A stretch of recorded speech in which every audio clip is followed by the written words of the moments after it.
The Every Point Sports Podcast featuring Greg and Jack starts right now.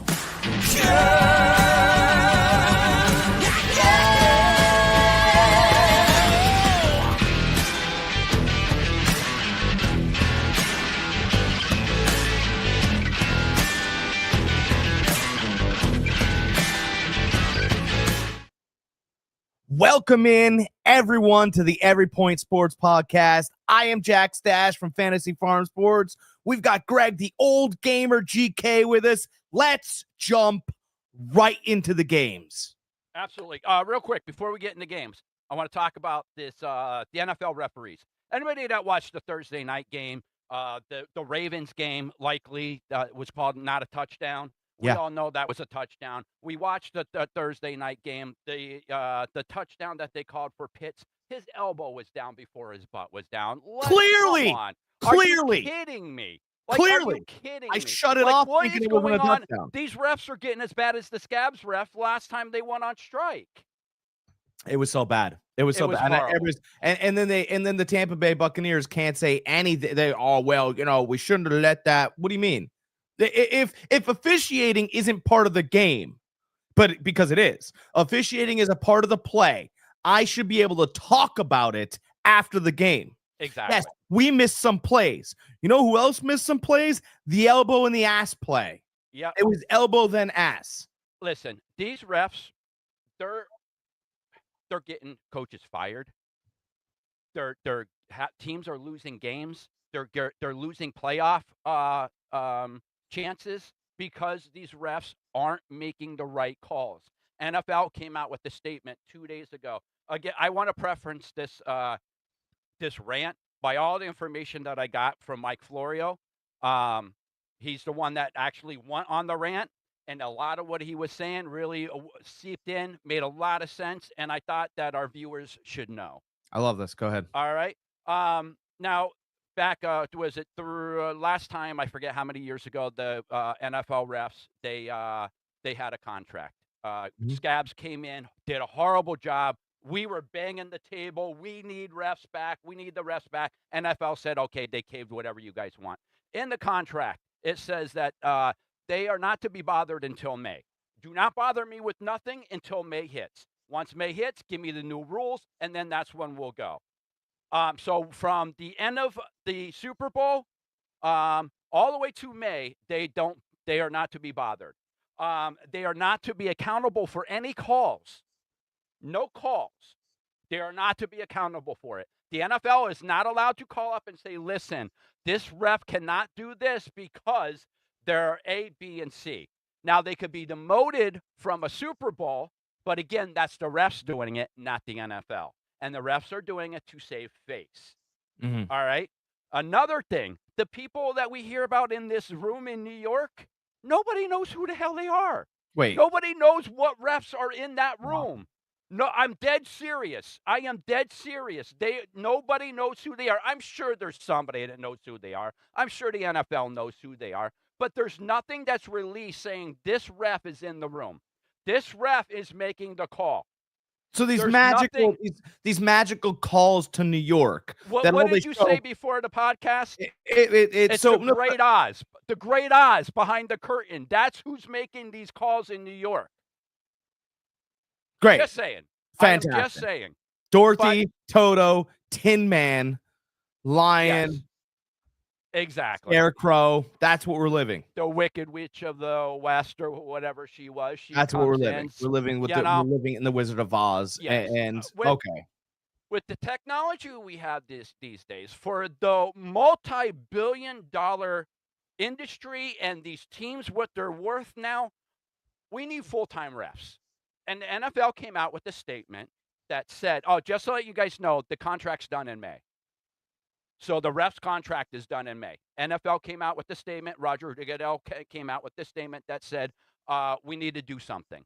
We need to hold these guys at a higher standard, or we need to be better, or something like that. Along those terms is what he said. So either A, we're going to get full-time refs, or B, we might be getting some AI stuff going on in this too. That might be the direction we're heading. if they could get, they were saying if they could get this ball hawk spot settled and like perfected 100%, that will be the direction that they will be going. But personally, I think they're going to be going into the direction of full-time refs. They're not allowed to have any side gigs like they're allowed to have now. We got doctors, we got lawyers doing this. Um, you know how the NFL has in their coaching program and in their broadcasting program for former players, Yeah. a stepping stone, to help them out after their NFL career, to get them to that next stage in life. The players have been banging the drum that they would like to do some ref stuff. Refs don't want that. The ref association does not want the NFL players in their little club. So that's another thing that I think that that should happen with this. Have a pipeline for these former players at next stage in their career to do that. That some of them that want to stay involved in the game. So I think that's where we're headed. I just thought our viewers briefly would love to hear that little thing. So how about this? How about, can we implement this rule? You and I both saw the same game on Thursday night. Yes. We both saw that Kyle Pitts didn't catch the touchdown because the elbow was down first. Yes. It's not that hard. I've talked to, and you know the amount of people I see throughout the week, I've probably talked to 70 people that called it the same way. Mm-hmm. So just make the right call. It's not that difficult. It really isn't. And by the way, I'm that guy. You're making the wrong call on purpose. You are that guy. So, I don't care. I know you are. If it's a wrong call, you think there's an alternate angle, an alternate purpose why they made that wrong call. Because if 70 people saw it the way we saw it, you made it on purpose. That's too many people. I get it.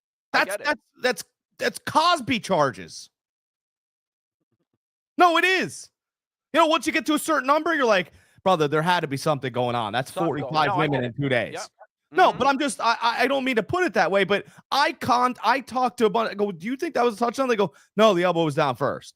And we're okay with it. Shut your TVs off if it's this bad, because it's bad. Yeah, absolutely. We got somebody here saying hi. Hi, how are you? Thanks for showing up. Greatly appreciate it. Hassan, how we feeling, brother? All right. Let's see here. Now that we caught you guys up on the NFL refs, and anybody that's seen the game and was livid, like probably Jack and I, because I lost money on it. I'm sure Jack lost money on it because it's pretty much, it should have been a slam dunk. I didn't play it. Oh, okay. Well, I took it. I know it's fine. Over on a parlay, over hit, and Tampa was up by 4. Oh, by the way, this stat: Tampa was Falcons 126 and 4 when they were down by 14 points and had more than 10 penalties. Can we talk about the 19 penalties that they had? And they still won. All right, I'm done with that. Can we real quick talk about that? Tampa's got the worst defense in the league. And listen, Bowles didn't really do too good of a job coaching at the end there. He should have used some of those timeouts to stop the clock, give Tampa at least a shot with the ball. Well, they do, but I'm telling you, Tampa's averaging giving up 31 a game. Yeah, I mean, Pitts had a killer game. We got somebody else here. 31 a game. Fred, hello. I must confess that the guy in the red shirt gave me a chubby. And you said, oh, okay. Well, okay. Angry man. I'll tell you what. He's a chubby angry man now. I should have read that before I brought it up. Who cares? He's a chubby angry man. All right. Angry man. First things first. We got the Raiders at the Eagles. Raiders are getting 12.5. Over under is 37.5. Eagles are at negative 950 money line, and the Raiders are at plus 625 money line. I mean, this is pretty easy, right? Eagles. I mean, even as bad as they are, as dysfunctional as it seems they are, I mean, the Raiders are way worse. I mean, right? They are, but you could.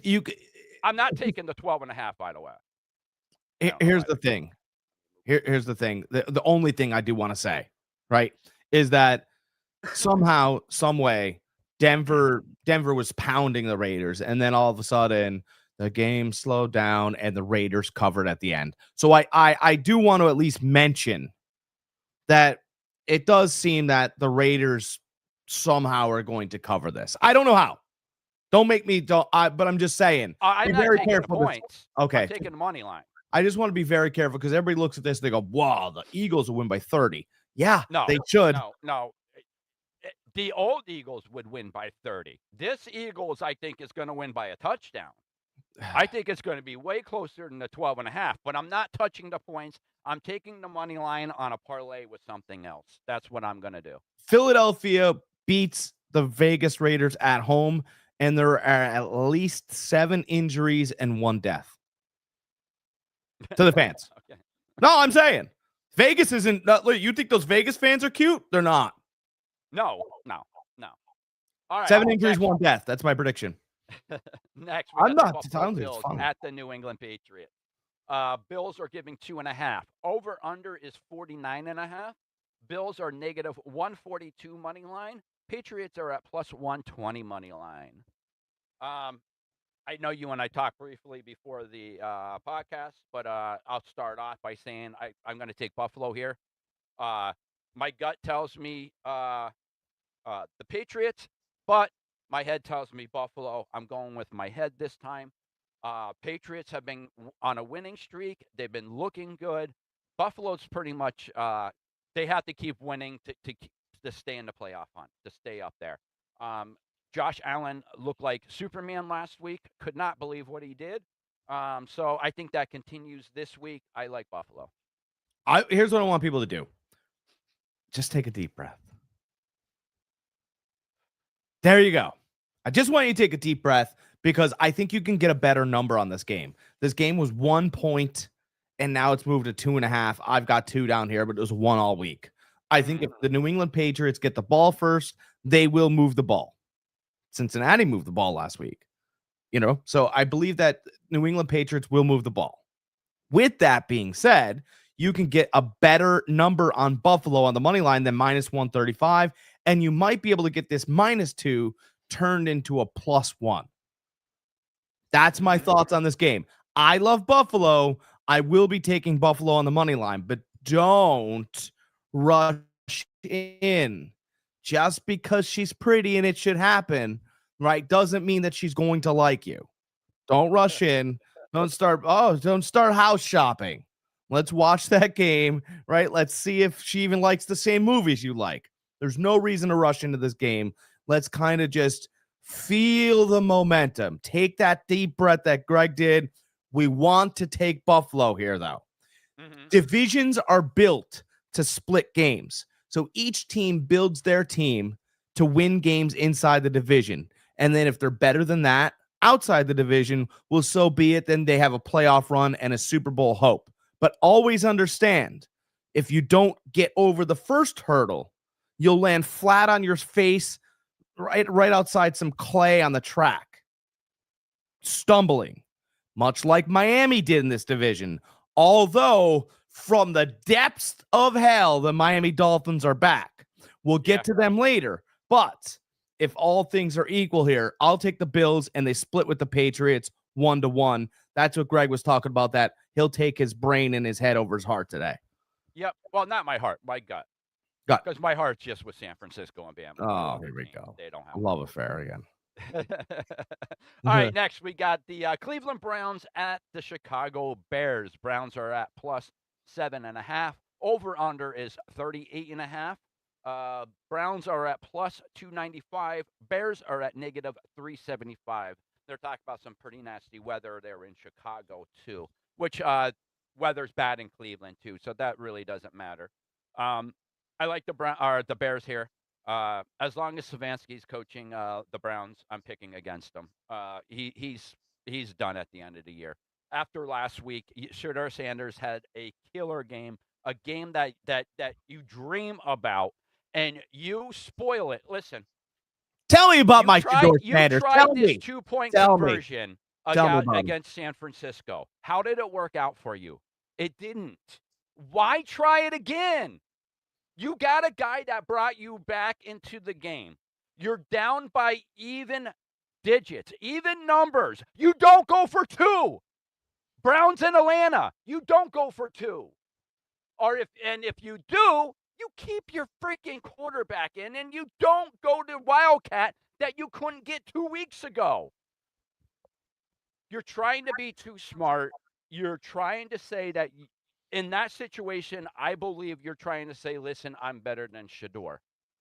You wanted to take the spotlight off of Shador and you wanted to say, look at me.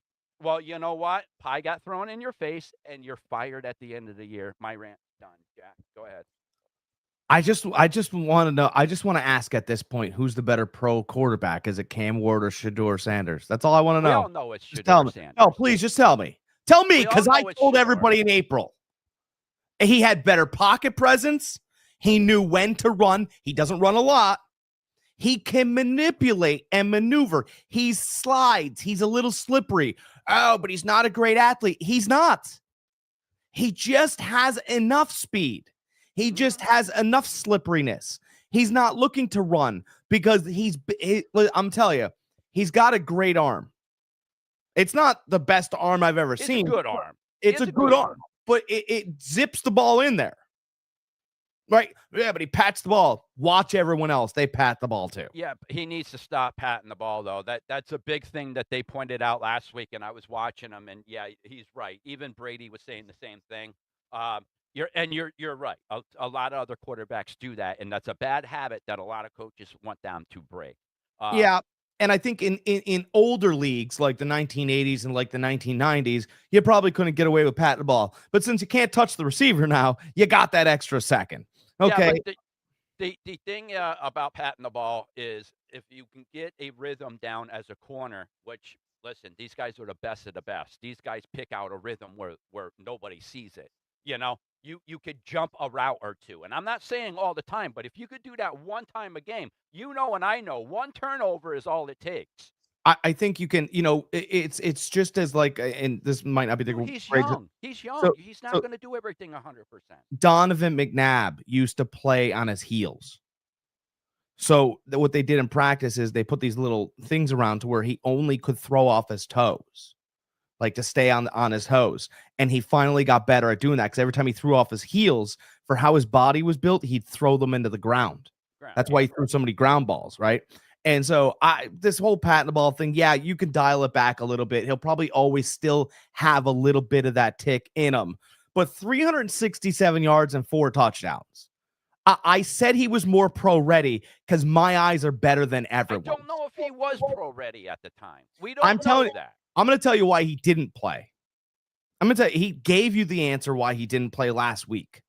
He said he had a back injury. I believe he really did have a back injury because that dude takes hits in the pocket and doesn't talk about it and winces with a smile. He's got that Magic Johnson smile. He's a slighter built quarterback too. He doesn't, he's not the biggest quarterback. So, if Colin Cowherd said this the best. Colin Cowherd goes, you have to understand, he's only 6 foot, maybe 6'1". He's closer to 6'1". He goes, but you have to look at how everyone's built. He's built thick. He looks taller. He's not, but he feels taller. He feels like a taller guy. He's almost built like a giraffe. Right? He's got a big long neck, and his thighs are huge like his father's, which is why he stands in the pocket and he goes, I'll take bullets all day, which is why he would have been more suitable for Tennessee. If he went to Tennessee, that big smile, he would have wore a cowboy hat, and he would have taken bullets in your offensive line that can only give Will Levis 2.5 seconds a game. Yeah, but he did not. He was not a first round talent. Our first pick talent. I don't want to say. No, there was Cam Ward. Was not a first pick talent. Listen, he has more talent than Shador. I don't think Cam Ward would start at Miami this year. What's that? I don't think Cam Ward would start at Miami this year. I'm just saying the facts. He's more athletic, stronger arm. I mean, that's what they make the bases on. So. Yeah. Well, I think that Cleveland finds a way. I really do, because the Bears defense isn't good. I don't know. Bears defense is good. Well, I don't think they're they're very very good. Turnovers. That's fine. I watched them against Green Bay last week. I thought they were hilarious. I didn't think they tackled well. I think they handled taller guys poorly. I think Chicago's a good team, but as far as being all the They way were an there, interception away from winning it, or not from tying it up. I mean, if Williams doesn't throw or Caleb doesn't throw that interception down in the goal, in the end zone, they tie that game up. They I played a mean, lot better than I thought that they would. I guess I bet Green Bay blindly. I watched the game. I bet Green Bay too. Yep. And between you, we'll talk. You didn't really sweat and think that Love was going to blow that game ever. I know that they played within. No, I thought they would win in overtime, but I mean, just for Chicago to keep up with the way Green Bay was playing, I thought was impressive. Yeah, I thought it was good. Cleveland loses by 7. Okay, all right. I'm getting 7.5. I'm taking the Bears on the money line. Most of the games today, I am taking money lines. I don't really care for too many point spreads. There's a lot of high ones here. Okay, so you like the Bears to win, but you like the Browns to cover 7.5. Yeah, and give me the Bears on the money line. That's where I would stand my money, because I'm gonna tell you something. After what you said about Stefanski, I wonder if that defense quits on him. Like I wonder quits on him. Like, by the way, this would definitely change your mind. I'm sorry. They don't have their starting center, their starting left tackle, or their starting right tackle. Cleveland. Yes, Cleveland. I should have said that before I even started talking about this game. I'll bet you $700 they're all healthy, and he's trying to get Sanders killed. They're out. No, they're out. I know. I bet they're all healthy. I bet you're all playing dice in the hallway in the hotels. Oh, they're fine. that little hip that you normally pain that you normally could play through. Oh, this guy here. Do I really want to play? I bet you they're on vacation in Hawaii starting Monday. They never even went to a doctor. I'm serious. You want the whole Stefanski thing? Yeah. Oh, Shedeur Sanders. He played so well. Get rid of his center. Get rid of the left tackle. Who else? You know what? Let's just play with 3 linemen. Let's see how he plays then. And I want my Dylan Gabriel to have the very best. Put him on a pillow. Get out. Give me Chicago, and I don't even want to think about Cleveland. Yeah. Yep. I'm the same here.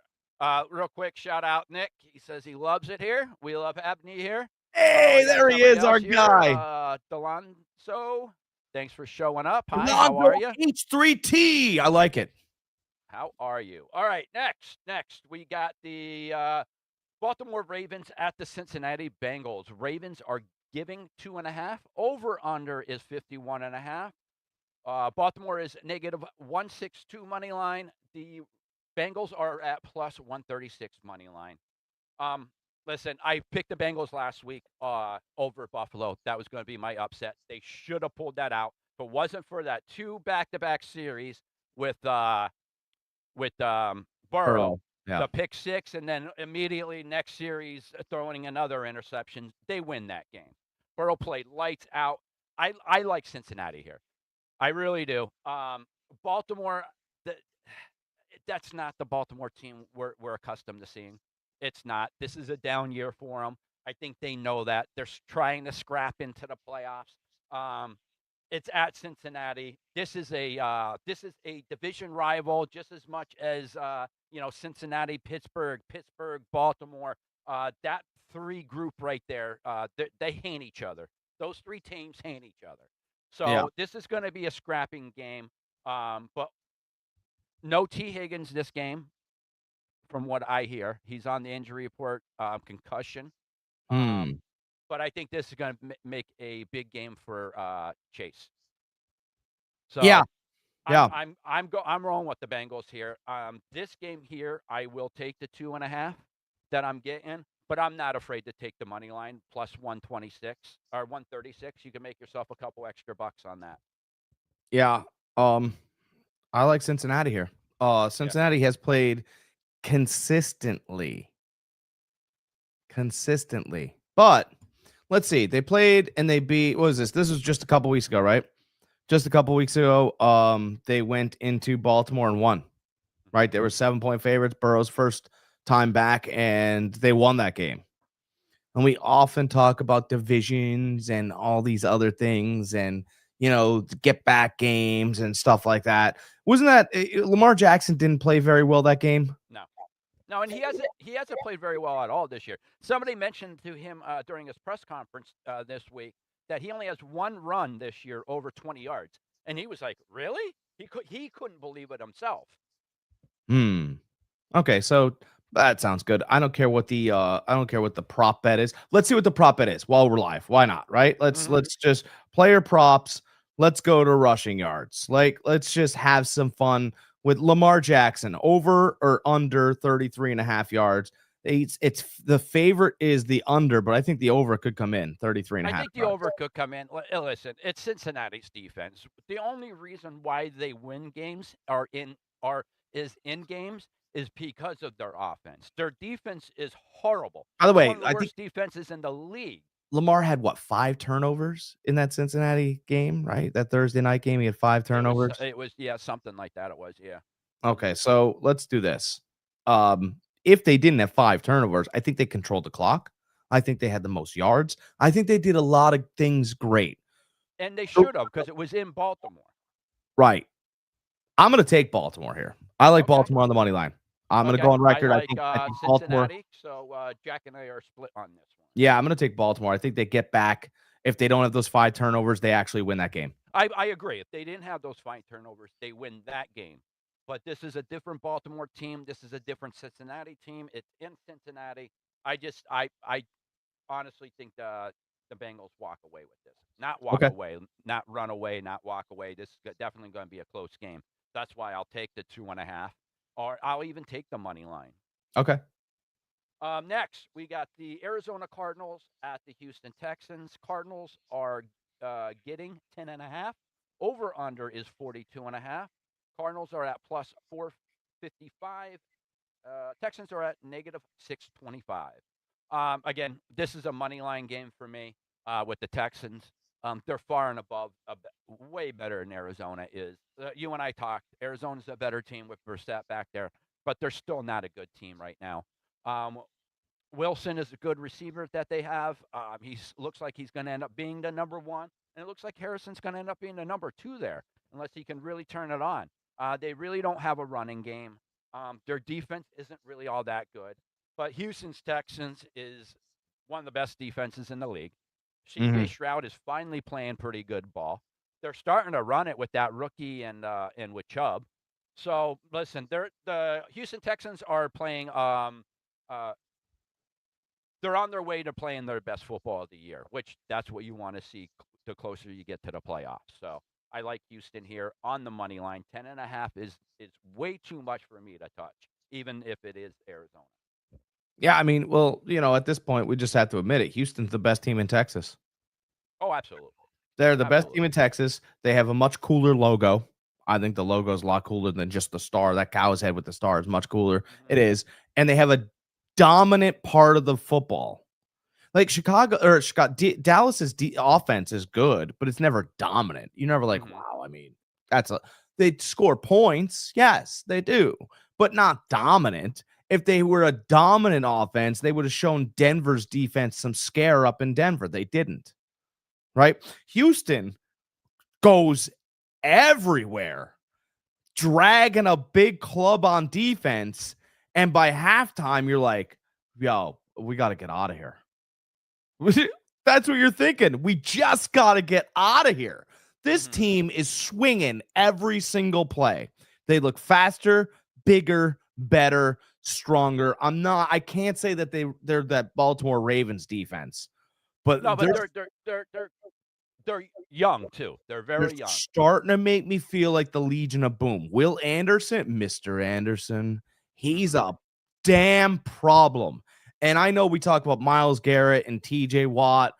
To me, the best defensive end in the league has to be run by the best defense. And that's Will Anderson. Will Anderson's directing everything. I mean, everything. He's telling this DN here. He's telling the corners what to do. And then he gets down in his stance. That dude is awesome.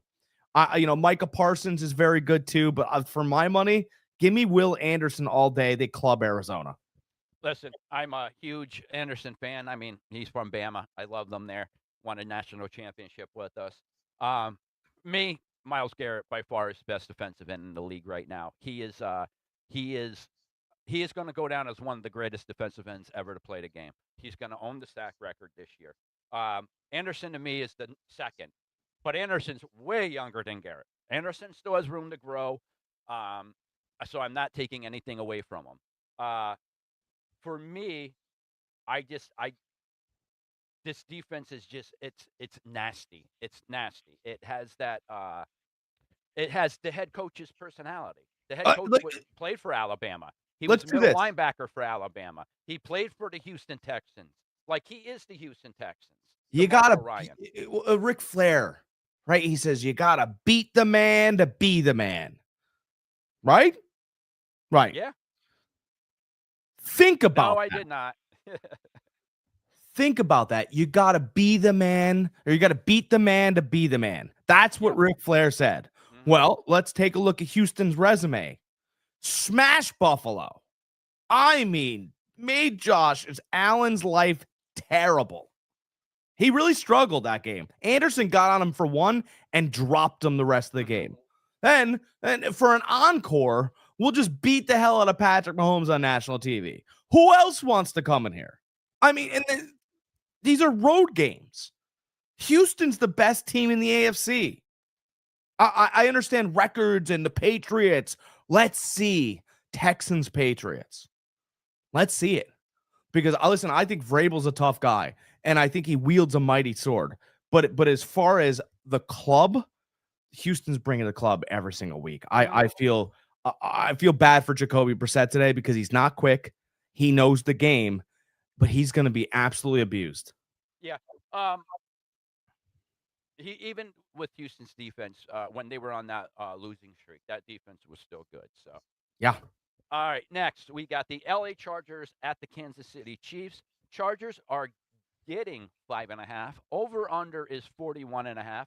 Chargers are at plus 215 money line. Chiefs are at negative 265 money line.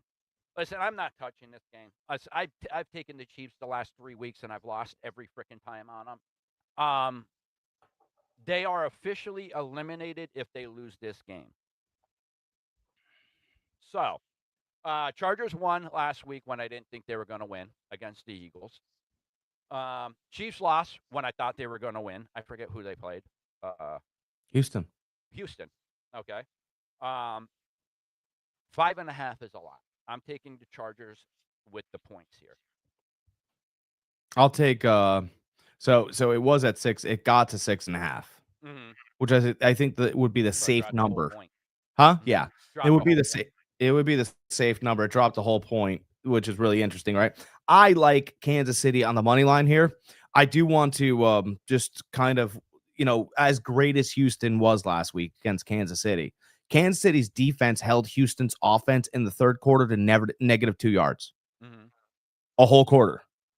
Negative 2 yards. All 3 and outs. I mean, they that Kansas City defense, when they need to turn it up a level, can.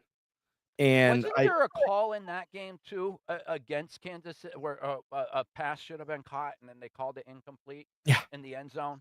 Yeah. Like another game. Like again, guys, I don't want to keep hammering my point in the beginning of the podcast about the refs, but like something really has to be done. All right, so you like the Chiefs on the money line. I'm taking the Chargers with the points. I don't know if the Chargers win this, but if the Chiefs do win, I think it's by like by 3 points. Definitely under 5.5, I think. So that's why I'm taking the Chargers. Yeah, I like it. All right, next we got the New York Jets at the Jaguars. Jets are getting 13.5. Over under is 40.5. The Jets are at plus 675. Jags are at negative 1050. I picked the Jets over the Dolphins last week just because of the weather. Dolphins went up there and pretty much beat the brakes off the Jets. If the Dolphins were able to do that, the Jags are a way better team than the Dolphins in my book. Maybe not in yours, but in my book. They're playing a lot better football. They're playing actually pretty good football this year. I'm taking the Jags on the money line. I'm not even going to touch this game really because, I mean, negative 1050. Like, what can you really make off of this game? But if I'm picking a winner, it's going to be the Jags money line. Yeah, I mean, I guess the only interesting thing about this game, and it used to be interesting, was that Justin Fields and Trevor Lawrence both know each other. Yeah, but that's nothing now since Fields isn't playing. So Oh, he's no, that's even yeah. That's why we talk about this. yeah. All right, Take next. the bags. All right, next we got to watch the Commanders at the New York Giants. Giants are getting 3 points. Or sorry, is giving 3 points. Giants are. Over under is 45.5. Giants are at negative 155. Commanders are at plus 130. Jalen Daniels is done for the year, correct? That's what I Yeah, heard. yeah. Yeah, they're shutting them down. Mariota's in the game. Listen, they looked all right a couple times with Mariota in the back there. Um, but I like this Giants team. This Giants team is scrappy with Dart back there. I think they find some way to win this game. Everybody always looks at these contests between these two, beginning of the year, end of year, whatever, right? And they sit there and they go, well, it should be a hard fought game. It never is. Mm-hmm. It's never a hard fought game. In fact, it's always a track meet. It turns into somehow, some way. And I think that it's going to be a track meet again. I love over 45.5. I'm sitting with over 46. I love over 46. I think that happens. That could happen midway through the third quarter and you're tap dancing with all the money you made. Mariota has played really well. And just to give a little bit of perspective, he destroyed that Denver Broncos defense. I mean, he looked great. Yeah. Oh, absolutely. And then they decided, all right, well, our franchise quarterback is good enough to go. And I kind of think to myself, if you had a quarterback that was looking good, why don't you just ride with him, right? Mm-hmm. Daniels is clearly, yeah, but I want to play and be a part of the team. Yeah, but you're beat up. You're fragile, and now you're starting to take hits. Like, go call Lamar Jackson, ask him how that works out. Mm-hmm. There was no reason to do any of that. I like the over in this game. I don't want to touch it though. Okay. All right. I'm taking the Giants on the money line here. I like them. Next, we got the Indianapolis Colts at the Seattle Seahawks. Colts are getting 13.5. Over under is 41.5. Colts are at plus 650. Seattle's at negative 1,000. I mean, we got 44-year-old Philip Rivers come in playing for this team. I like Seattle here. Again, it's under 1,000. I could really see the under coming in on this, just for the fact that I think Seattle is just going to say, you know what, let's run the ball. Let's just get out of this game. We know we have this game where we're going to win it. Let's just run the heck out of the ball. Where are all my Anthony Richardson people at? I mean, where are you?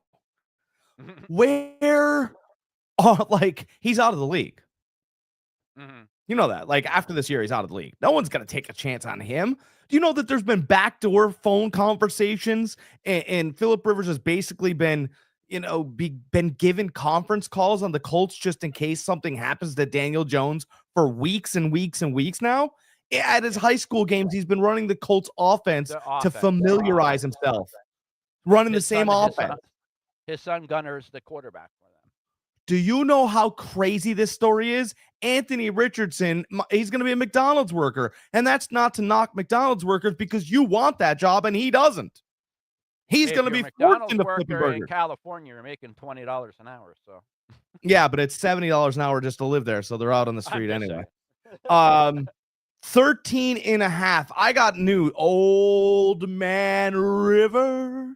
Old Man River's going to be playing for the Colts today. 13.5 points. I'll tell you what. Nobody thinks he's going to play well, even though he's been calling the plays like Shane Steichen has been all year. Right? I think that you're going to be pleasantly surprised. I love the fact that it's 13. If it wasn't him and it was Daniel Jones on one leg, what would the spread be? The spread would be 7-8 points. That's what the spread would be. We're just 8.5, 9. Yep, sure, 8.5, 9. And so we're trying to say that Daniel Jones is better on a fractured leg than Philip Rivers is on both of his good ones. I mean, do we really believe that? No. Nobody believes that. He's 44. He hasn't played in 5 years. He's 44, right. And well, he's played probably some of that offense before. He's probably thrown the ball around But no, he has. He has. But I'm saying he hasn't played an NFL game in right. 5 years. So he's going to see the blitzes coming because they're going to attack him early. And what he's going to do is he's going to dump off because he's going to see the blitzes coming because he's not stupid. He's always been a smarter quarterback than he was gifted, right? So he's going to tire Seattle, much like Bernard Hopkins tired Deshaun Taylor Jermaine Taylor when he was coming up boxing him, right? Remember that? And then at the end of the rounds, he crushed the kid.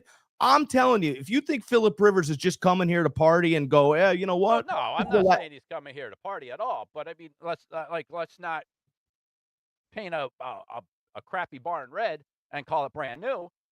He's 44 years old. He hasn't played in 5 years. I listen. I'm all about that great story and a guy coming in and putting up some points. It's happened. I know it's happened. I just don't think it's going to happen against that Seattle defense. I think the Seattle defense underestimates him. That's what I think. That's what young people do with old people. They go, well, we're just going to over under. Do you like the over under in Phillip Rivers? Like the under. Passing yards. Mm-hmm. His passing yards 151.5. In his regular playing career, he averaged 285. Do you think we're going over or under? Under. I'm taking under. I know what you're taking, but I'm taking. You don't think he's going to throw for 151 yards? 151 and a half yards. No, I think he passes for about 120 something yards. If they not with a 6'5" Alex Pierce. Run the ball with Taylor. Oh, they do. I'm saying if they win the game, that's the only way they're going to win is if they run the ball with Taylor. They're not going to do it off of Phillip Rivers' arm. They're just not. 220 for Phillip. 220 yards, my prediction. 220 yards and 3 touchdown passes. Okay. And he's the talk of sports radio tomorrow. Oh, yeah. Yeah. All right. I'm taking Seattle here. I don't think there's a chance in hell. Jack likes the Colts. I don't know. Okay. Oh, Jack likes the Colts. I like the Colts. All right. Well, you want to know why I also like the Colts because I think Nick Wright might be the dumbest person on the planet. And he thinks this is the worst idea ever. It's ridiculous to think that you could put in this old guy with doesn't the UFC do it all the time? Yeah, the UFC does it all the time. Face-to-face combat. He's got 5 people standing in front of him before he gets hit. Listen, the only reason why Rivers got the call was because 1, he played for him last. 2, he runs the same offense that the Colts did do. Mm-hmm. It's a seamless transition for him. All right, next we got the Tennessee Titans at the San Francisco 49ers. Niners are giving 12.5. Over under is 44.5. Tennessee's at plus 600. Niners are at negative 900. I'm Niners all day on this. I don't think Tennessee has a shot. They look a little bit better last week against the Browns, but again, it's the Browns. I like the Niners here. I don't think there's too much more to talk about. Yeah, that's it. Yeah. One quick side note for the Niners. They did just put Brandon Ayuk on the non-football leaving team something list, so he cannot come back this year at all. What do I always say about Tennessee? They have great country music. Okay. All right, next we got the Lions at the Rams. Keep doing that. Rams are giving 5.5. Over unders 54.5. Lions are at plus 200. Rams are at negative 245. I like the Rams and I like the over in this game. Yeah, I think that's a great bet. I think this finds its way to 60. I think you'll see.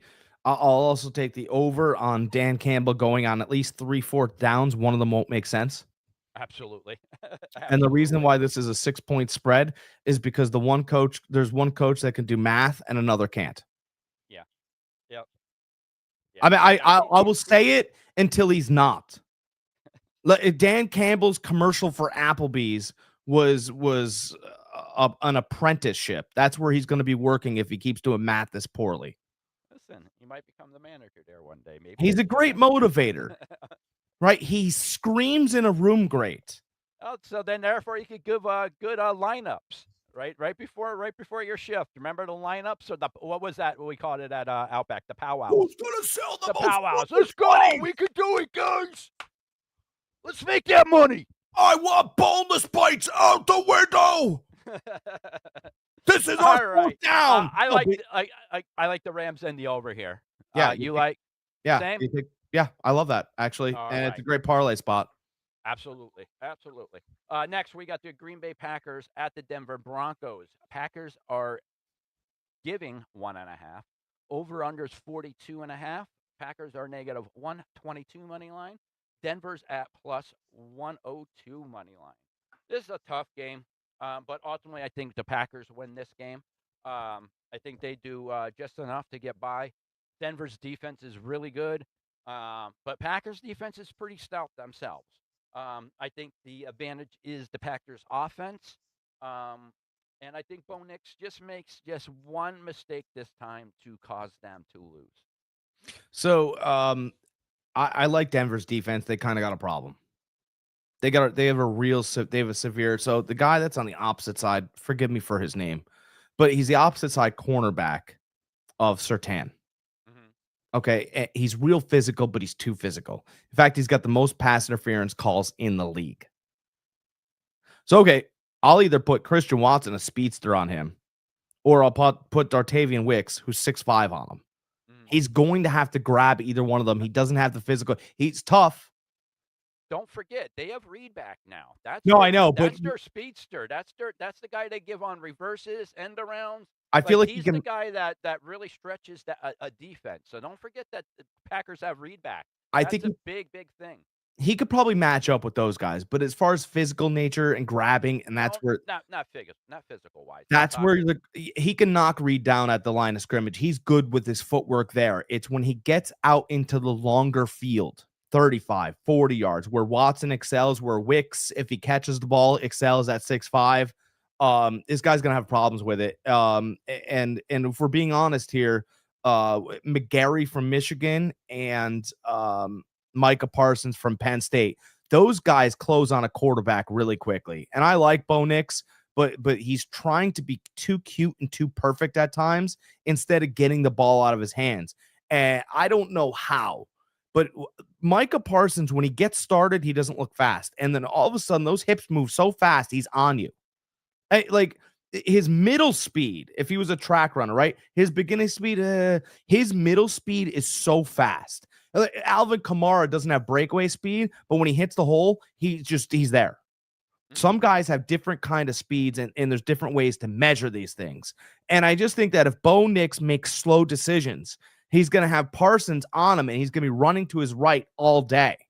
And he does that a lot in the first two quarters. If you ever notice Nix, he's always running to the right, or he's trying to maneuver or have a run play. And you can't do that with Parsons. You have to be able to outplan him and outflank him. Otherwise, you're all of a sudden you're mad because you've been sacked 3 times, and maybe all 3 aren't by him, but the damn guy's chasing you all game. And it's just kind of how it works. You watch the games Parsons plays with. Caleb Williams, we think he's a better athlete than Bo Nix, or at least a better runner. And my God, he didn't have a plan on some plays, and Parsons in his back pocket. And I think it's annoying and it's tiresome. You're trying to run team, get them into plays, and you're like, Jesus, God, there he is. Every play, you're kind of staring down the barrel of Micah Parsons. I think that although Denver does have a good defense, they don't have an annoyance like that. They have good players. They have a fine structured defense. But if you try to get in Jordan Love's back pocket, he's just going to hit a fadeaway jumper to Watson across the middle. We saw a lot of that last week. I'll take the Packers. I think they win by 3. I think they beat this 1.5. I think they're a much better football team than Denver, and I'm not even afraid about it. Okay. All right. Let's see here. Next. I know that was a mouthful, but I want to get all of it out there. Like but everybody, what are you laughing at? Everybody thinks. No, I agree. Everybody thinks this Denver team is just a world beater team, and I've watched a lot of them over the weeks. And there are real deficiencies though, and Green Bay's really, really good. Like, I don't know if anybody's like, all of a sudden you're going to turn around and go, could Green Bay be a Super Bowl team? Like, for real though. The worst they played was Philadelphia, and they lost by 3, and that was Philly's best. And they've had some injuries throughout the year. They're getting healthier. I don't think you're going to see like Josh I said, Jacobs getting Reed today. back really changes that offense. I don't think you're going to see Josh Jacobs today. They said he's expected to play. Adam Schefter just came through and said he's expected to play. Just understand that they're going to monitor his carries because he's had swelling in the knee. Once you start getting swelling in the knee as a running back, you want to be very careful. So I'm the mouthpiece of Fantasy Farm Sports. I would be very careful with Josh Jacobs today. Because if Sean Payton knows that there's swelling in that knee, let's not pretend like he wasn't a part of Bounty Gate. And Okay? if he's not, that Wilson has produced pretty well in his absence, by the way. He could play very well, but it is a different dynamic. And Sean Payton will drive players to attack Josh Jacobs' knee. I'm telling you, he'll do it. He's a scumbag. He is. Right. I don't care. Oh no, listen, I get it. He had Bounty Gate out there, so You know? who is that? Greg Williams was their defensive coordinator. All right, Yeah. next we got Carolina Panthers at the New Orleans Saints. Panthers are giving 2.5. Over under is 41.5. Panthers are at negative 148. Saints are at plus 124. The Saints went in and beat them last time, correct? Yep. Yeah. This revenge game. Yep. Absolutely. Listen, Saints won last week. Didn't think they had a chance against Tampa. They won. Shoe's playing good. Shoe has a good shoe on his foot. So. Yeah, he beat he beat the worst defense in the league. Anyways, Carolina's been playing a lot better football since the beginning of the year. I like Carolina here. I think they beat the Saints. They come back. Saints drop back to reality. Panthers come back up. Say, listen, we're going to take control of this division. We're going to fight to win this division. Actually, I think they have a shot with the way Tampa Bay's been playing. They've lost 5 out of the last 6. So, I like Panthers here. Love the Panthers here. That's the right bet. All right. That's an easy one. Next, tonight, we got Minnesota Vikings at the Dallas Cowboys. Vikings are getting 5.5. Over-under is 47.5. Vikings are at plus 225. Dallas is at 278. My problem is, what are we getting with JJ? Are we getting the JJ we seen last week against a crappy Washington defense? Are we going to see the JJ that we've seen all year? That is the question. Dallas's defense has been playing better, but let's not start saying they're world beaters. They're still a porous defense. I don't know really who to pick here. I really don't. So that's why I'm going to take the Vikings with the points. I'm going to take the 5.5. I really don't know where to stand on this game. My guts is saying take the Vikings in 5.5. Yeah, you know what? That's a good bet because it feels if JJ plays out of his mind, and he could, maybe he sees some stuff, right? Mm-hmm. Then you're looking at a really good competitive game in Dallas. Maybe they'll give him some easy answers early. I'm not really sure. That Dallas defense has been playing better lately. They're minus 5.5. I like Dallas on the money line. Okay. I really do. If we're trying to be safe, let's look at it's the late game, right? Yeah. Let's not be cute. Mm-hmm. Let's not get too cute here. If you're up, you walk away. But if you're a degenerate like I am, I'm probably going to take the Vikings with the points. I don't know if the Vikings win this game, but if JJ plays even close to what he played last week, I find it hard to believe that Dallas would beat him by more than 5.5. So, who likes our designated Vikings guy is in chat. So oh God, here we go. I gotta hear from this guy. If we get the usual JJ, we're screwed. And if we get the JJ last week paired with the defensive last week, I think Minnesota cooks Dallas. That's pretty much my sentiments exactly. I totally agree with that breakdown. Here, we like trends. Don't we like trends? Here's the trend. Here's how it's been for Minnesota. JJ McCarthy plays terrible. The next week he's injured. The next week he comes back, he plays well. Any idea where we're on the pinwheel this week? JJ plays terrible. Then he's injured. then it's the end of Minnesota's season. And I don't want to be that guy. I want the kid to succeed. But really what I want him to do is because I think they're very closely related, not family wise, but I think their games are close to each other. If he takes a look at how Jackson Dart plays, maybe a little less reckless, but I think they're very close to the same player. Don't you? Yeah. I think that they have the same tools. I think that they have the same 40 time. I think that they could throw on the move the same way. If he could look at the mechanics Jackson Dart has provided for the Giants, he's got better receivers. He does. And he plays with more of a fearless attitude than also, I think. Dart, probably. Dart does. Yeah. Dart's not afraid to rush the ball and get in there and to put his head down. I mean, so much to where it's detrimental to him. He needs to relax more on that. But he's a young guy, first year playing. I get it. I'm not saying to study the same books, right? You went to Michigan, he went to Ole Miss. He doesn't have any brains, so he's willing to scramble them on scrambles, right? So is his buddy Scadaboo. It's fine. They'll be in front of a judge in 30 years, not knowing the murder that they committed due to the bad brain that they have. That's what CTE. Yeah. That's what will end up happening for them. I'm not saying to go that far, but what I'm saying is that use it a little bit, slide when you need to. Right. And manipulate the pocket and just know where your guys are and let the ball go. If you throw an interception or if you throw a bad pass, put it low. A lot of his stuff has been sailing high because he's trying to hit these levels. Get rid of the levels, right?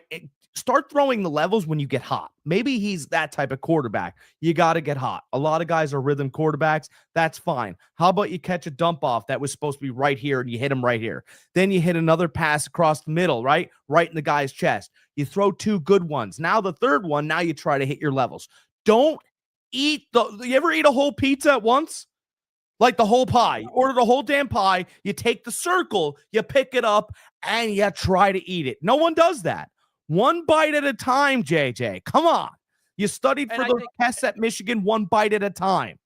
And I think that's what they did last week, and they did a very good job at it. Right? Walk over to your coach, right? And when you start saying something, have him slap that black paint off your face. Maybe that'll wake you up, right? Because I'm telling you, there's places in college football, how you're playing right now, you would not start. Correct. All right, next, we got the final game, Monday night game. We got the Miami Dolphins at the Pittsburgh Steelers. Dolphins are getting 3 points. Over-under is 42.5. Dolphins are at plus 140, and Pittsburgh's at negative 166. Dolphins won their first game with temperature below 50 degrees last week against the Jets. So they got that monkey off their back, if you want to say. Pittsburgh shocked me last week. They ended up winning. I like Pittsburgh this week. I just want to fire Mike McDaniel. When are we doing that? What's that? When are we firing Mike McDaniel? I just want to find out. I think he kept his job after last week. Well, no, there's coaches we have to fire, though, right? We have to. We don't have to fire anybody. Yeah, we do. We got to fire Mike McDaniel. Mm-hmm. Yeah, he's 6-7. Got to fire Mike McDaniel. Savansky's the only one I want to fire. We got to fire Andy Reid. Because he missed the playoffs one year. No, he's 6-7. I want to fire the 6-7 coaches. I want to fire Mike McDaniel. I want to fire, and I don't know what you're laughing about. There's a couple other guys out there that are only 6-7, and I just want to. What I'm going to do is I'm going to pay. I got to take a loan from the bank. I'll tell them if it's for a house, and I won't buy the house. I just want to get one of those blimps that says "fire these coaches in their town," and that way I can waste dumb money too. Yep. Mike McDaniel has rattled off a bunch of wins with an awful constructed football team. Now that we've fired that joke and thrown him in the Miami River and laughed at him while he drowned, that's what we should do. It hasn't happened. He still has the same nice little apartment overlooking, and he's having a great life now because he doesn't get to make any more decisions for anyone ever again. Mike McDaniel has gotten this team to fight hard. right? They're probably they're neck and I actually believe that they're the least talented team in the division. Least talented. I think the absolutely. Jets have more talent. Mhm. You know, toe to toe, the Jets have more talent. And if they don't, they still have more draft picks, which this guy didn't get any draft picks for Tyreek Hill in the offseason when we knew he was done anyway. Mhm. Fantastic job. Loser out the door. Right? Tua, shell of himself. McDaniel still finds a way to make him look relevant. We got to keep him as the coach because he's coached a terrible team. Yeah. Right? He's if he was the coach of the Raiders right now, he'd find his way to 6 wins. I don't know how. He'd do it. Mhm. He would do it. So let's get rid of the firing him narrative. Let's get rid of the Absolutely. firing of Mike Tomlin narrative. I do believe we need to find a guy, a general manager for Pittsburgh that has, or maybe a tandem that has some quarterback experience and bring in a real guy. And you know what? Maybe after this season, Aaron sticks around and he helps out in that facet. He seems to really like Tomlin, and that's great. Mhm. Right? So my thought is I think this is a hard fought game. I do think that Pittsburgh's really tough at home. I almost think that Pittsburgh wins by 2. Like a late game Okay. field goal. Uh, Miami's fighting them tough. no TJ Watt.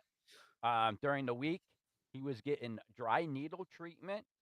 He ended up getting a partially collapsed lung. He needed to get emergency surgery. Oh my So, god.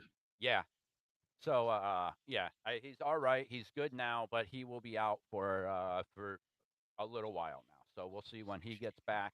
But that was kind of crazy. That happened at the middle of nowhere. Like he was just in there getting regular maintenance treatments on his muscles. For them that don't know what dry needle treatment is, it is a deeper needle treatment than acupuncture. Jesus. It's longer needles. It goes deeper into the muscle, and I guess they went too far. Oh my Yeah, god. yeah. But the Dolphins don't have A-Chain either.